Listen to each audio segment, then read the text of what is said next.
When doing remote usability tests, you've done all this work to recruit participants, send them the instructions and a link to start the test.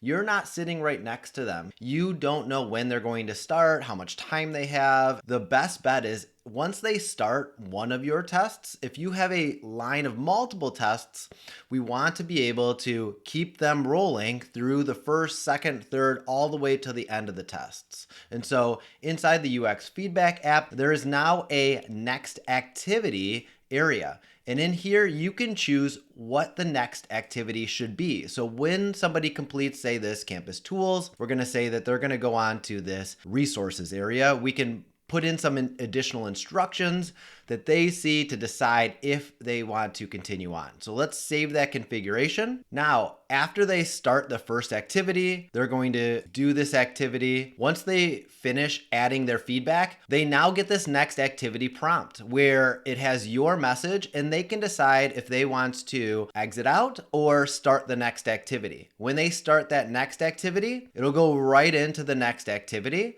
where they'll get their own set of new instructions and they can decide if they're going to start or not. This allows them to just continue to stay engaged throughout what could be an initial card sort, a secondary card sort, and then let's imagine that we had a third activity where we're going to give them a 10-second test layout. So this is where you get 10 seconds to preview some sort of layout or something like that, and they can provide their feedback to that. Now, even finishing to a next activity where they can actually complete some sort of activity on that potential page itself.